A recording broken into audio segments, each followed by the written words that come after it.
মাহবুবের নিতু লেখিকা ত্রিধারণিকা পর্ব 30। আমি কি করে জানবো? শুধু বলল রাতে তোর ঘরে থাকবে না।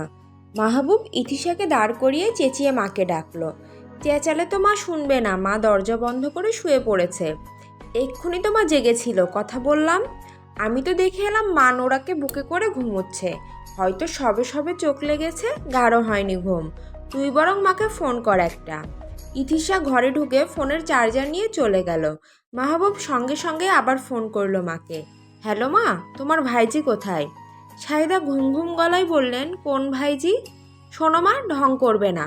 তোমার ভাইজি এখনো ঘরে আসেনি। নেক্সট 5 মিনিটের মধ্যে যদি তোমার ভাইজি আমার ঘরে না আসে, আমি কিন্তু দরজা বন্ধ করে শুয়ে পড়ব। আমাকে কেন বলছিস এসব কথা? নিতুকে বল। ও তো বললো ওর টায়ার্ড লাগছে, ও ইথির সঙ্গে শুয়ে পড়বে। তুই এক কাজ কর, রাকিবকে বরং তোর সঙ্গে রেখে দে। এটা কি ধরনের কথা মা? একটু আগে আমি তোমার ভাইজিকে বিয়ে করলাম, এখন সে ঘরে আসবে না? ঘরে না এলে এতগুলো ফুল নষ্ট করবার কি দরকার ছিল? শুধু গাজরা হলেও কথা ছিল। চন্দ্রমল্লিকা, রজনীগন্ধা, বেলি, গোলাপ, 4 রকমের ফুল। এতগুলো ফুলের কি কোনো মূল্য নেই ওর কাছে? তুই তো ঘরে আসিস, তাতে কি ফুলের মূল্যায়ন হচ্ছে না? ফুল আর কি মূল্য চাই? মাহবুব ধীর স্বরে বলল, শোনো মা, তোমাকে আমি পরিষ্কার করে বলে দিচ্ছি, এই যে আমার সময়গুলো নষ্ট হচ্ছে না, এর পাই টু পাই দাম কিন্তু নিতুকে শোধ করতে হবে। তুমি এক্ষুনি তোমার ভাইজিকে আমার ঘরে পাঠাবে। আমি শুয়ে পড়েছি মাহবুব, আমি এত কিছু জানি না। পাঠাবে, বেশ পাঠাবে, না হলে আমি ইথির ঘাড় মটকে ফেলবো। যা, মটকে ফেল, গিয়ে মটকে ফেল। তোর বউকে তুই ডেকে ঘরে নিবি, এখানে আমার কি করণীয় সেটাই তো বুঝতে পারছি না। মাহবুব ফোন রেখে বের হলো। যথেষ্ট নাটক হয়েছে, নিতুকে সেই ডেকে আনবে। পরের হাতে ভার দিয়ে তো দেখা গেল সব চানাচুর ঠান্ডা পানি। নিতুকে পাওয়া গেল মায়ের ঘরে। মা ঘরে নেই, সে বিছানায় কাঁথা মুড়িয়ে আরাম করে শুয়ে টিভি দেখছে। ও, তার মানে নিতু মাকেও হাত করে ফেলেছে। নাসিমা আন্টি চেঁচালেন, মাহবুব তোর কি চাই এখানে? এরকম পাগড়ি মাথায় দিয়ে ঘুরছিস কেন? পাগড়ি কি বসে গেছে? হাতে বাঁধা পাগড়ি তো একা একা খুলতে পারছি না। নাসিমা আন্টি হাত বাড়ালেন, এদিকে আয়, আমি খুলে নিচ্ছি। মাহবুব মাথা সরিয়ে নিল। আন্টি, আমি খুলবো। আয়না দেখে দেখে খুলবো, একটু নিজে নিজে খুললে বাঁধার টিউটোরিয়ালটা শেখা হয়ে যাবে। কখনকার মাথায় বাঁধতে হয় শিখে রাখা ভালো। নাসিমা আন্টি সরিয়ে দিল মাহবুবকে। যা, দরজায় গিয়ে দাঁড়া, এখানে তোষক পেতে বিছানা করব। দেখি সর, এমনি কত রাত হয়ে গেছে। মাহবুব দরজায় দাঁড়িয়েই ডাকলো, নিতু। নিতু হু হা করলো না, সে এক মনে টিভি দেখছে। মাহবুব মনে মনে বলল, টিভিতে কি তোর বাবা মাকে দেখাচ্ছে নিতু? সে আবার ডাকলো, নিতু ঘরে যাবি না? নিতু টিভিতে তাকিয়েই বলল, এখন কি বাইরে আছি? মাহবুবের ইচ্ছা করলো কঠিন করে একটা ধমক দেয়। নিতু, বারবার ডাকছেন কেন? দেখতে পাচ্ছে না টিভি দেখছি? টিভি তো তুই মানে তুমি আমার ঘরে এসেও দেখতে পারিস। আমি এই ঘরেই টিভি দেখব মাহবুব ভাই। মাহবুব অসহায় চোখে তাকালো। সবাই যার যার মতো আরামসে শোয়ার ব্যবস্থা করে ফেলছে। আরেক গাধার দল, যার বিয়েতে এমন গলা অবধি খেয়ে এসে ফুর্তি করে এখন ঘুমোতে যাচ্ছিস, তার বউটা যে এখনো ঘরে যায়নি সেটা দেখতে পাচ্ছিস না? মা ডাকছে তোকে। নিতু কাঁথাটা আরো ভালো করে গায়ে মুড়িয়ে নিল। ফুপিকে গিয়ে বলুন আমি পারবো না আসতে। মাহবুব মুহূর্তের মধ্যে ভেবে ফেলল, সে নিতুকে কোলে নিয়েই দ্রুত বেরিয়ে যাবে। মাহবুব পা বাড়িয়ে নিতুর কাছেও যেতে পারল না। নিতু উঠে বসলো। চলুন, ফুফি কেন ডাকছে শুনে আসি। মাহবুব মনে মনে স্বস্তির নিঃশ্বাস ফেলল। নিতু গা থেকে কাঁথাটা খুলতেই মাহবুব অবাক হয়ে তাকালো। এক্ষুনি তো বললি বিয়ের শাড়ি খুলে ফেলেছিস, যদি আমি শেরওয়ানি খুলে ফেলতাম? নিতু হাই তুলতে তুলতে বলল, শাড়ি খুলে পরবোটা কি? সুটকেস তো আপনার ঘরে, ফুফি যে আমাকে ডাকেনি আমি জানি। আপনি মিথ্যে বলছেন মাহবুব ভাই। আমার কথা মিথ্যে হলে এলি কেন? চেঞ্জ করবো এজন্য। মাহবুব মনে মনে বলল, একবার ঘরে আইনি তো, তোকে তালা মেরে চাবিটা দরকার হলে আমি খেয়ে ফেলবো। আপনি আমার সঙ্গে সঙ্গে আসছেন কেন? তোর সঙ্গে সঙ্গে কই এলাম, আমি তো ঘরে যাচ্ছি। ঠিক আছে, আপনি আগে যান, আমি আসছি। মাহবুব ঘরে এসে আবার অপেক্ষায় বসলো। এই রাত কি অপেক্ষা করতে করতে সকাল হবে তার? নিতু ঘরে এলো রাত প্রায় 3টার দিকে। মাহবুব তখনও সোফায় বসে। মাহবুব নিতুকে ধমকাতে গিয়েও ঢোক গিলল। আগে থেকে একটাও কথা বলবে না সে। এত দেরি করে আসা, এই রাত কি জীবনে আর ফেরত আসবে কখনো?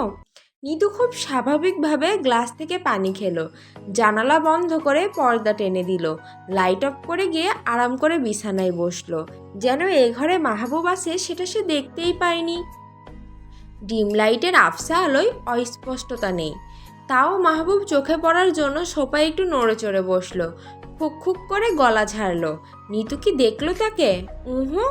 মাহবুব এবারে নিজে উঠে গিয়ে লাইট জ্বালালো, গ্লাসে পানি ঢেলে খেলো। নিতুর বন্ধ করা জানালাটায় আবার খুলে বন্ধ করলো, পর্দাটা বেশ কয়েকবার এদিক ওদিক টানলো। তার ঘর এটা, এসব কাজ সেও করতে পারে, অন্য কাউকে কাজ করে দিতে বলেনি তো সে। এরপর আবার সোফায় গিয়ে বসলো। নিতু বালিশ ঠিক করতে করতে বলল, আমার তুমি বিষয়ক শর্ত 7 দিনের জন্য একটু শিথিল করলাম।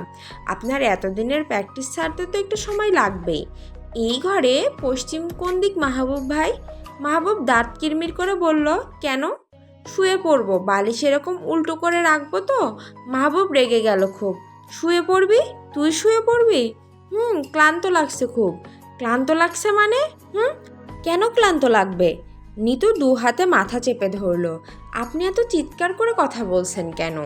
চিৎকার করব না? চিৎকার করব না? বিয়ে তুই একা করিসনি, আমিও তো করলাম। কই, আমি তো এমন শুয়ে পড়বো করছি না। ঘরে এসে পা রাখলি না শুয়ে পড়বি? বাড়ি থেকেই কি হাই তুলে এসেছিলি নাকি? আমি এত ঘেমে খেটে একাকার হলাম, তাও জেগে বসে আছি। আপনাকে শুয়ে পড়তে তো কেউ মানা করেনি। শোয়ার কি অবস্থা আছে আমার, বল আছে? তোর বোনের বাচ্চা হলো বলে তোদের বাড়ির সবটা তো আমার উপর দিয়েই গেল।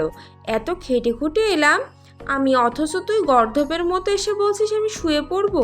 তোর বোন হাসপাতালে ছেলেকে বুকে করে শুয়ে পড়বে, তোর বাবা মা আরামে বাড়িতে শুয়ে পড়বে, তুই এসে এখন আমার বিছানায় শুয়ে পড়বি। ঘুমো ঘুমো, ঘুমোনোর দিন তো তোদেরই। আমার ঘুম হারাম করে তোরা আরাম করে ঘুমো। নিতু রাগী স্বরে বলল, আমি তো বুঝতে পারছি না, আমি ঘুমিয়ে পড়লে আপনার সমস্যাটা কি? আপনার কি তাতে? মাহবুব মনে মনে বলল, কি বলছিস রে নিতু, আমার তাতে কি? তুই এখন ঘুমিয়ে পড়লে এই পুরো পৃথিবীকে আমি ঘুমোতে দেব না। আজ রাত তোর আমার সব হিসাব যোগ করে ফেলার রাত। একদিনের সব বিয়োগ আজ যোগ হবে, সেই যোগফল আমরা দুজনে গুণ করে আরও বাড়িয়ে ফেলবো। কি হলো, কথা বলছেন না কেন? আমি ঘুমোলে আপনার সমস্যা কি? মাহবুব অপ্রস্তুত স্বরে বলল, আমার সমস্যা কিছু নয় নিতু, আমি শুধু তোর বিবেচনাটা দেখলাম। এই জন্যই বলে আত্মীয়তায় আত্মীয়তা করা ঠিক না। পিঠের মানুষই পিঠে ছুরি ধরে থাকে সব সময়, সুযোগ পেলে মানে ঘুচ্চুত করে ছুরি বসিয়ে দেয়, ব্যাস কলিজা হাতে। এই তো এখন তুই করলি, আমি শুয়ে পড়বো বলে ছুরি বসালি। নিতু হাত জোর করে বলল, আপনার সঙ্গে তর্কযুদ্ধে আমি হেরে গেছি, ওকে? নিতু বালিশ বিছিয়ে বিছানায় মাঝামাঝি প্রস্তে শুয়ে পড়ল, কাঁথা টেনে গায়ে জড়ালো। মাহবুব সোফায় বসে রইল মিনিট 5 বেশ কিছুক্ষণ নীরবতাতেই কাটলো। কোথায় সে আজ কত কিছু ভেবে রেখেছিল। নিতু তাকে গান শোনাবে, গানের লিস্টও সে করে রেখেছে। এরপর নিতুকে সে একটা লকেট গিফট করবে, লকেটে সে দারুণ একটা সারপ্রাইজও রেখেছে। ফ্যানটা বন্ধ করে দিন তো। মাহবুব ফ্যান বন্ধ করলো না, বরং উঠে গিয়ে বিছানার পাশে দাঁড়ালো। এই যে সে পাগড়ি শেরওয়ানি পরে এতক্ষণ বসেছিল, কি এই জন্য? একটিবার নিতু তাকালো না কেন? কিসের এত অরুচি নিতুর? নায়কের মতো দেখতে এত মিষ্টি বরটাকে নিতু কেন দেখতে পাচ্ছে না, কেন? মাহবুব অধৈর্য গলায় বলল, ঘুমিয়ে পড়েছিস? নিতু ভারী স্বরে বলল, না। এত ভারী কাপড় চোপড় নিয়ে শুয়ে পড়া কি ঠিক হলো? গয়নাগাটি খোঁচাবে তো শরীরে, নাক মুখ কেটে যাবে। নিতু ক্লান্ত স্বরে বলল, কেটে যাক, আলোটা নেভান তো, চোখে লাগছে খুব। মাহবুব নিঃশব্দে নিতুর পাশে এসে বিছানায় বসলো। নিতু সঙ্গে সঙ্গেই মাহবুবের দিকে উল্টো পাশ ফিরল, কাঁথাটা নিচে পা দুটো গুটিয়ে নিল আলতো করে। সারা গায়ে গয়নায় আওয়াজ ঝমঝম করছে, কাঁথার অনেকটাই পিঠের কাছে উঠে আসে নিতুর। মাহবুব ঠিক করতে গিয়েও হাত সরিয়ে নিল। এরকমভাবে ঘুমোতে তোর কষ্ট হবে না? নিতু জবাব দিল না। মাহবুব নিঃশব্দে কিছুক্ষণ অপেক্ষা করলো জবাবের জন্য। নিতু কি ঘুমিয়ে পড়েছে? অবশ্য সারাদিন যেভাবে কেঁদেছে সে, বোনের বাচ্চা হবে অথচ কাঁদলো এমন করে যেন লেবার পেইনটা ওর হয়েছে। সে কি নিতুকে জড়িয়ে ধরে শুয়ে পড়বে? অবশ্যই জড়িয়ে ধরবে, এত দ্বিধার তো কিছু নেই। নিতু এখন তার বিয়ে করা বউ। মাহবুব নিতুর পাশাপাশি বালিশ পাতল। নিতু হালকা নড়ে উঠল, কিন্তু কিছু বলল না। মাহবুব শুয়ে পড়তে গিয়েও কিছুক্ষণ বসে থাকলো। নিতুর গায়ে হাত রাখতে গিয়েও ফিরিয়ে নিল। হঠাৎ করে এত অস্বস্তি কেন হচ্ছে তার? মাহবুব কি উকি দিয়ে দেখবে নিতু ঘুমোলো কি না? মাহবুব মুখটা বাড়াতেই কথা বলল নিতু, ঘুমোয়নি, দয়া করে এমন মুখের উপর ঝুঁকে থাকবেন না। ঘুমোসনি তো শুয়ে আছিস কেন? এতগুলো গয়না পরে শুলে তো ঘুম আসবে না, গয়নাগাটি খুলে শো। মাহবুব নিজেই কাঁথা সরালো। নিতু কাঁথাটা জোর করে গায়ে টেনে নিল সঙ্গে সঙ্গেই। মাহবুব আবার টানলো। নিতু এবার কাঁথা টানতেই মাহবুব নিতুর হাত চেপে ধরল। নিতু হাত ছাড়িয়ে নেওয়াটাই ধীর চেষ্টা করলো। মাহবুব শক্ত করে ধরেই থাকলো। তা আপনি সবসময় এত জোর করেন কেন? তুই সবসময় এত জেদ করিস কেন? প্রশ্নের উত্তরে সবসময় প্রশ্ন না করে জবাব দিতে শিখুন। আমার প্রশ্ন না করলেই হয়। সবসময় এমন একটা ভাব ধরে থাকিস যেন তুই আমার ফাইনাল এক্সামের কোশ্চেন পেপার। কেন বলতো? আমি কি দেখতে স্কুলের ইউনিফর্ম পরনে ছাত্রের মতো? মাঝে মধ্যেই তো জবাবগুলো নিজে বুঝে নিলেই পারিস। তোর গা গরম কেন? নিতু জবাব না দিয়ে কাঁথা ছেড়ে দিল। মাহবুব জোর করে তুলে বসিয়ে দিল নিতুকে। নিতু রাগী চোখে কিছুক্ষণ তাকিয়ে থেকে দৃষ্টি সরিয়ে নিল। মাহবুব ফিসফিস করে বলল, ওভাবে তাকাস না নিতু, প্লিজ ওভাবে তাকাস না, মরে যাব আমি। আপনি কি আমায় ঘুমোতে দেবেন না? ঘুমোবি, আগে বস, গয়না খুলে দি। একদম নড়বি না। নিতুর গলায় হাত রাখতে নিতু মাহবুবের হাতটা ঠেলে সরিয়ে দিল। আমি খুলছি। নিতু নিজেই একটা একটা করে গয়না খুলে বিছানায় রাখলো। মাথার টিকলিটা খুলতে গিয়ে ওনার পিন বেঁধে গেল। এজন্যই বলেছিলাম আমি খুলে দিই। মাহবুব পিন খুলতে গিয়ে টেনে টুনে ওনা ছিঁড়ে ফেললো। এত ক্লিপ আটকাবার দরকার কি ছিল? হাজারটা ক্লিপ, যেন ক্লিপের বার্ষিক সম্মেলন হচ্ছে। বিভিন্ন দেশ থেকে ক্লিপরা স্পাউস সহ এই সম্মেলনে জড়ো হয়েছে। ওনা তো ছিঁড়বেই। নিতু ওনা সামনে নিয়ে হতভম্ব হয়ে কিছুক্ষণ তাকিয়ে রইল। শুধু ওনা ছিল, কথা ছিল, টিকটির গোড়া ভেঙে চলে এসেছে ক্লিপের সঙ্গে। মাহবুব ফট করে ওনাটা নিতুর হাত থেকে টেনে নিয়ে নিল। উৎসাহী কণ্ঠে বলল, খোপা খুলে দিই। একদম না। আরে এটা তো তাড়াহুড়ো করে খুলেছি, খোপা দেখবে আস্তে ধীরে খুলবো। আমি খোপা নিয়েই ঘুমাবো মাহবুব ভাই। মাহবুবের মেজাজটা আবার খারাপ হয়ে গেল। তুই কি ভেবেছিস ওর না আমি ইচ্ছে করে ছিঁড়েছি? যে তোকে পরিয়েছিল সেই হয়তো ছিঁড়েছে। ছেঁড়া ঢাকতে ডজনে ডজনে ক্লিপ লাগিয়ে দিয়েছে। অথবা এমনও হতে পারে ওনার ম্যাটেরিয়ালটাই পচা ছিল। ওনা ছেঁড়া নিয়ে আমি কি আপনাকে কিছু বলেছি?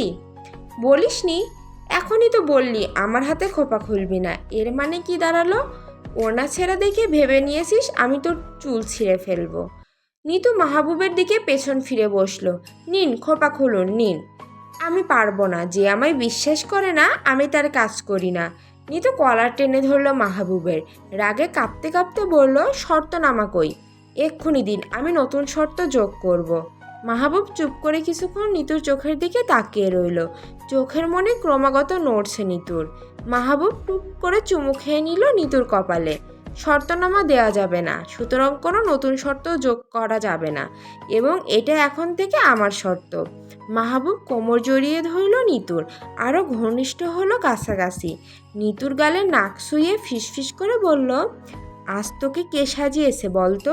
আমি তোকে প্রথম যখন দেখলাম না, চিনতেই পারিনি এটা তুই।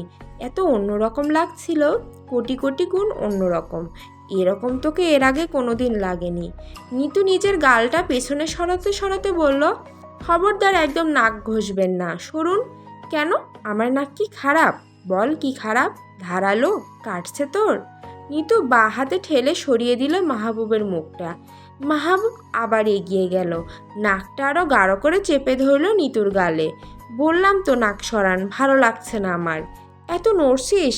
ঠিক করে আদর করতে পারলাম কই যে ভালো লাগবে। একটু নরম হয়ে থাক, দেখবি এক্ষুনি মাথা খারাপ করে দিচ্ছি তোর। চোখ বন্ধ করে শুধু বলবি ভালো লাগছে, ভালো লাগছে।